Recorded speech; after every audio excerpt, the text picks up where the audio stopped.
Welcome to the Wrestling with Words podcast. I'm Paul Elliott with my guest host today, Nate Nickel, also known as Big Nate. Today we're going to talk about the final edition of Monday Night Raw before this Sunday's WrestleMania event.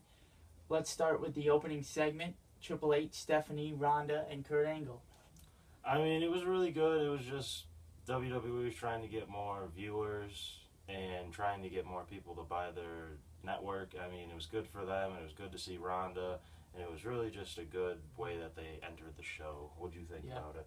Well, I think, what I liked about it is that Ronda didn't go over. I think Stephanie putting her through the table is important because you can't build Ronda up to be the superhero yet. She's still got to have a match. So I think Stephanie doing that to her is good motivation, and it serves the purpose of the story. I really think Ronda is going to do well with all three of them because they're all veterans. Even Stephanie, people look at her and they're like, man, what is she doing? But you got to remember, she grew up in a ring.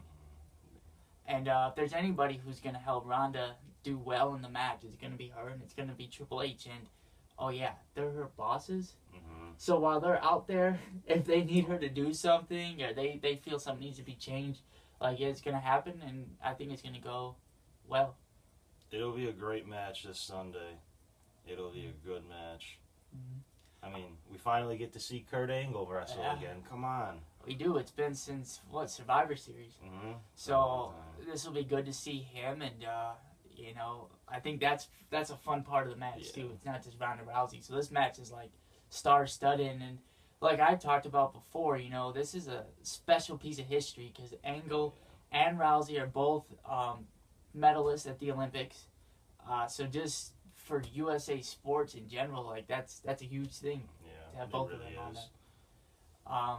So next, let's talk about Seth Rollins, Finn Balor, and their match that they had because that was the 3-segment match, which means they got the most time on the show, and I think those guys used it. Oh no, they to me they really used it and they sold it really well. The crowd was getting into it big time, and they were chanting a lot of things. It was a great match that the fans got involved, and they're hyping up that match big for the Intercontinental title. Oh, absolutely. I think one thing, what Rollins and Balor can do, you saw the first part of that match, it was all about technical wrestling. They were back and forth, the wrist locks and the chin locks and everything. And, that's stuff that a lot of wrestlers today aren't doing because it's hard to sell that to an audience. The audience wants these high-flying, they want the big slams, and so to actually be able to go out there and perform, we call chain wrestling, it was very, very, very well put together by those two. And when I think about it, think about WrestleMania, add the Miz to it. Yeah. He's coming to his own. Oh, yeah. I mean, he's a dad now. He's a dad. He's doing good for himself. I mean, on Sunday, it'll be a good match between the three of them. I think with Finn's always doing phenomenal matches. Seth always does phenomenal matches. And Miz does his best at all times. And with those three, I think it's going to be a phenomenal match on Sunday. Oh, no doubt. And I think they got the most to prove. The United States Championship match, the Intercontinental Championship match, those are guys who have something to prove. Those titles mean a lot. But they've also represented, you see as mid-card. And those guys don't want to be that. They want to be the main event. And I appreciate what Miz has done, trying to make that Intercontinental Championship mean it. And he's done it because Universal title, where has it been as of late? Not on Raw. Oh, yeah. So I think he's done well in promoting it and making it special and making it the lead title on Raw because it's had to be. Yeah, it's had to be for the past couple months ever since Brock's come in. And, I mean, Miz has done a phenomenal job keeping the title relevant and keeping it somewhat high on the totem pole for titles. Well, okay. So let's transition next then since we mentioned Brock. We had the Roman and Brock angle at the end. I don't know. I mean, it's just them. I guess they're trying to oversell it. I mean, it's their main event. I mean, sorry to say, but it's Brock's time to leave, I'd say, WWE. We haven't seen the Universal title in weeks, and that's a Raw title. Leave WWE and let that title be on Raw every week. I'd agree. And I like the way they're doing it with Roman. Roman was a guy who the crowd was not behind because he was being pushed as a guy. Now they got him behind him. They were able to take Brock, make him into the villain, and now people want Reigns to win. So, really, Brock's helped out Roman, which... A lot, yeah. He's helped him out, like, what do you want to say? Like, building his character towards the fans and making him this dominant person again.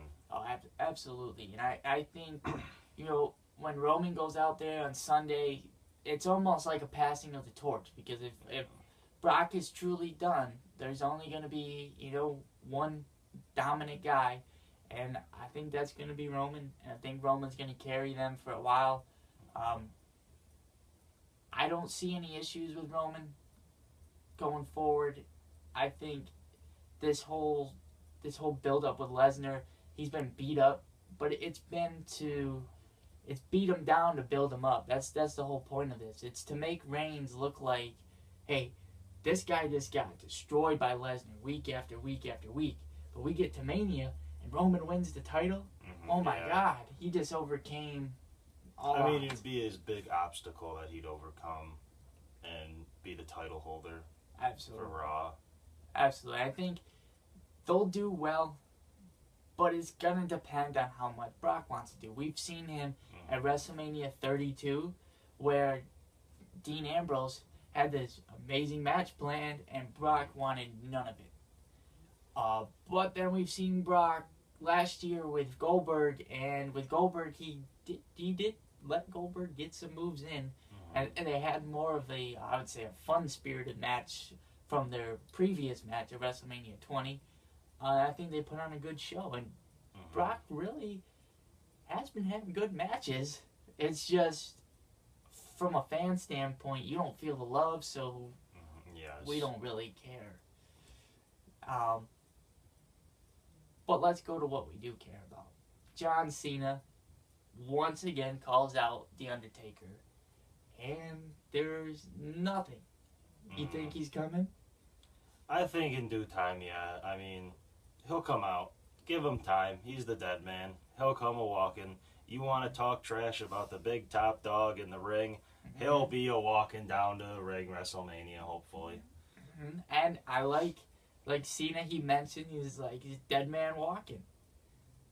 Maybe bringing back the old gimmick there. Dead Man Incorporated. And I think, my opinion on it, the card is stacked for WrestleMania. Oh, yeah. You don't necessarily need John Cena and Undertaker to be your hype. You don't need it to lead you into Mania. And what WWE wants to do is they give back to their fans. So, I could see it. He comes out at Mania. It's an impromptu match, but it works because we know he can't wrestle a full match anymore. So if he does this a little angle with him, it still works. It's still Undertaker at WrestleMania, and the diehard fans who spent their money to watch the pay-per-view are gonna get something special. I mean, I feel like WWE's mainly trying to do this is for the fans, giving back to the fans, and I know Undertaker probably wants to do one more match, and he's always been the WrestleMania guy.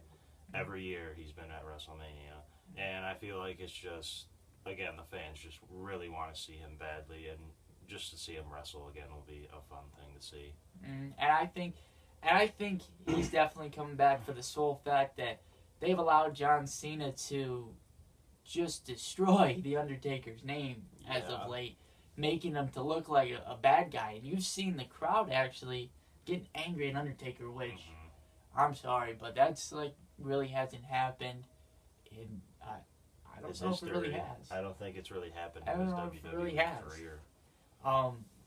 So I think with that being said, he's going to come back, and like we talk about the gimmick, I think he can bring back that old gimmick where he just comes out and it's just okay, John, you've said enough about me. I'm here. Let's settle this. And it might be a good thing for the fans because if Undertaker takes this much time and doesn't actually wrestle a real match, maybe we will get one good send-off match in the future. I mean, hopefully.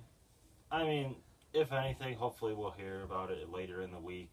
Mm-hmm. But if anything, I completely understand if he doesn't want to wrestle. I mean, sadly, he's getting to that old age where he really can't do it anymore. You can only take too many bumps. That's right. They always talk about everybody's got a lifespan on the bumps that they can take, and I feel like he has taken even more than the lifespan that he had. But I think everybody wants to see him, and regardless of everything that's happened in the past, if he comes out there, he just does his thing. Do your thing. Be the Undertaker. Mm-hmm.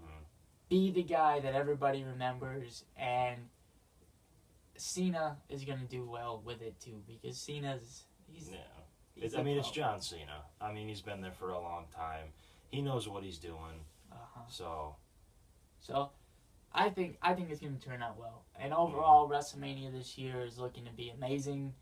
I'm super excited for it, and I think it's one of the better ones we've seen in a while. Mm-hmm. You know, and especially since there's a lot of guys getting their opportunities this year. Yeah. And there's a lot of also the specialty matches. Rousey and Daniel Bryan's coming back, and Kurt Angle's in there, and Triple H is in there. Mm-hmm. So you're getting a little bit of everything, and I can't wait. I hope it's a good WrestleMania. Yeah. From what they've planned it up to and everything and worked so hard for it, it's about time. It's a good WrestleMania.